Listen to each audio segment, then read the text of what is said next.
अदिति, यह बहुत कीमती है। मैं इसे नहीं ले सकता। आर्यन ने जल्दी से बैग वापस उसकी ओर बढ़ा दिया। संत आत्मा घास मार्शल प्रशिक्षण के लिए अत्यंत लाभकारी थी। इसकी कीमत बहुत ज्यादा थी और आत्मा क्षेत्र के योद्धाओं के लिए यह अमूल्य खजाना थी। देव परिवार हर साल अपने सदस्यों को प्रशिक्षण में मदद करने के लिए एक संत आत्मा घास दिया करता था। अदिति को भी एक संत आत्मा घास मिली थी, लेकिन उसने इसे अपने लिए रखने के बजाय आर्यन को दे दिया। यह आर्यन के लिए बहुत बड़ा इशारा था, इसलिए वह इसे स्वीकार नहीं कर सका। मैंने कहा है कि मैं तुम्हें यह दे रही हूं, इसलिए तुम्हें इसे लेना ही होगा। आखिरकार तुम मेरे छोटे भाई हो, अदिति ने थोड़ा नाराज होते हुए कहा। तभी लगभग आर्यन की ही उम्र का एक और युवक वहां आया। उसने भी आंतरिक शिष्य का लिबास पहना हुआ था। उसका नाम भास्कर था और वह भी देव परिवार का हिस्सा था। 5 साल पहले उसने आर्यन के साथ ही स्कूल में दाखिला लिया था, लेकिन 2 साल पहले ही आंतरिक शिष्य बन चुका था। ओह, तुम इतनी उदार कब से हो गई कि लोगों को संत आत्मा घास देने लगी हो? भास्कर ने चिढ़ाते हुए कहा। देखो, मैं भी तुम्हारा छोटा भाई हूं और जल्द ही आत्मा क्षेत्र के 4थे स्तर पर पहुंचने वाला हूं। क्या तुम मुझे भी एक संत आत्मा घास दे सकती हो? अदिति ने गंभीरता से जवाब दिया। तुम पहले ही आत्मा क्षेत्र के 3रे स्तर को पार कर चुके हो और आध्यात्मिक ऊर्जा संघनित कर चुके हो। तुम्हें संत आत्मा घास की उतनी जरूरत नहीं है। लेकिन आर्यन के लिए, जिसने अभी तक ऊर्जा को संघनित नहीं किया है, यह बहुत महत्वपूर्ण है। उसने संत आत्मा घास को जबरदस्ती आर्यन के हाथों में रख दिया। हाँ, लेकिन अफसोस कि वह इसे लेना ही नहीं चाहता, भास्कर ने व्यंग्य के साथ कहा। आर्यन मुस्कुराया और संत आत्मा घास को बिना किसी झिझक के अपनी जेब में रख लिया। अदिति, मैं इसे उधार लेता हूं। बाद में इसे दोगुना करके लौटा दूंगा। अदिति ने खुशी खुशी सिर हिलाया, यह सोचते हुए कि उसने आखिरकार इसे स्वीकार कर लिया। ठीक है, उसने हल्के अंदाज में जवाब दिया। लेकिन भास्कर हंसने लगा। तुम इसे रख ही रहे हो, तो इसे वापस क्यों करना चाहते हो? मेरे ख्याल से इसे तुम्हें देना बेकार है। आर्यन ने उसकी बातों को अनसुना कर दिया और अदिति की ओर मुड़कर कहा, अदिति, इस साल मैं आंतरिक शिष्य की परीक्षा में जरूर भाग लूंगा। अगर तुम इसे पास कर पाए, तो मैं इस साल की अपनी संत आत्मा घास भी तुम्हें दे दूंगा। भास्कर ने ताना मारते हुए कहा। क्या यह सच है? आर्यन को विश्वास नहीं हो रहा था। हाँ, और अदिति इस बात की गवाह होगी। लेकिन अगर तुम फेल हो गए, तो क्या होगा? भास्कर ने चुनौती देते हुए पूछा। तो इस साल मुझे जो संत आत्मा घास मिलेगी, वो तुम्हारी होगी, आर्यन ने जवाब दिया और फिर अपने काम में जुट गया। अदिति ने निराश होकर कहा, भास्कर, हम एक ही परिवार हैं। तुम्हें हमेशा आर्यन के लिए इतना सख्त होने की जरूरत क्यों है? भास्कर ने कड़वाहट से जवाब दिया, अदिति, तुम्हें पता होना चाहिए कि आर्यन हमारे देव परिवार का हिस्सा नहीं है। 5 साल से स्कूल में है, लेकिन अभी तक आंतरिक शिष्य नहीं बन पाया। वह हमारे परिवार के लिए शर्मिंदगी है। पूरे परिवार में कौन उसे पसंद करता है? केवल तुम ही उसके लिए अच्छा महसूस करती हो और उसे अपनी संत आत्मा घास तक दे देती हो। अदिति का चेहरा गुस्से से लाल हो गया। उसने भास्कर को घूरा और फिर गुस्से में वहां से चली गई। दूसरी ओर भास्कर ने खुशी से मुस्कुराया।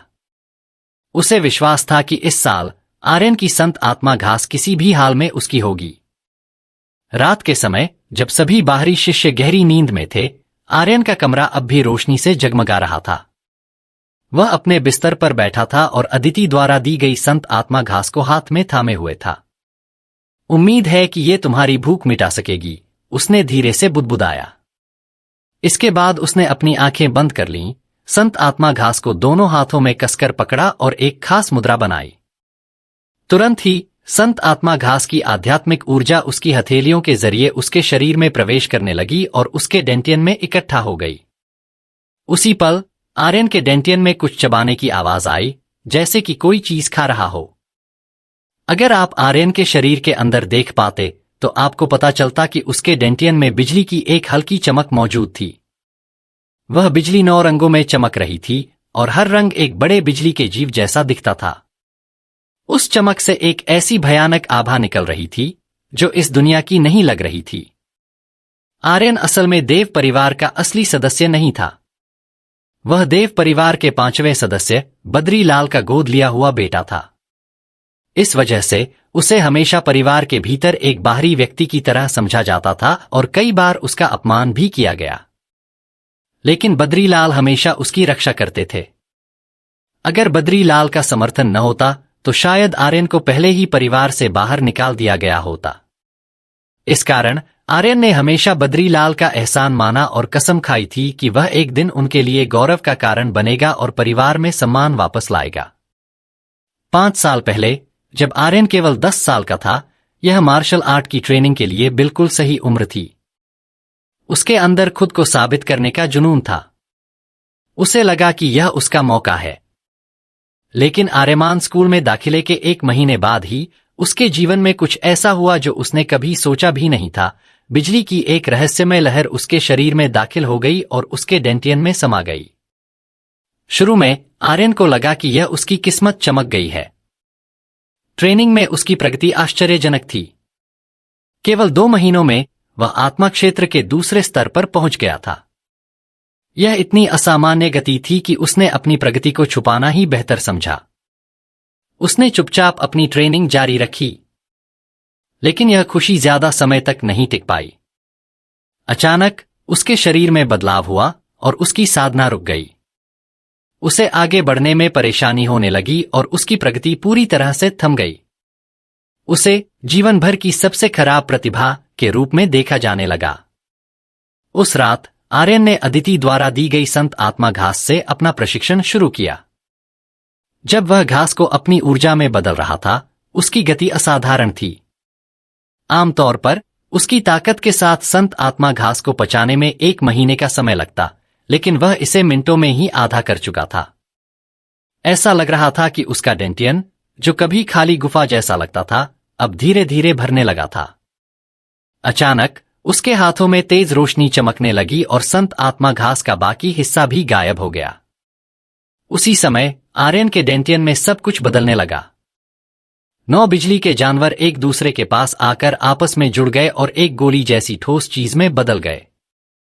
इस गोली से एक अद्भुत ऊर्जा का प्रवाह शुरू हो गया, जो आर्यन के शरीर में बाढ़ की तरह दौड़ने लगी। आर्यन की आंखें एकदम से खुल गईं और उनमें बिजली की झलक थी। वह अविश्वसनीय खुशी महसूस कर रहा था। मैंने कर दिखाया। 5 साल बाद मैं आखिरकार सफल हो गया, उसने उत्साहित होकर कहा और बिस्तर से कूदकर अपना शरीर महसूस करने लगा। मार्शल आर्ट की दुनिया में 4 प्रमुख क्षेत्र होते थे: आत्मा, मूल, गहन और स्वर्ग।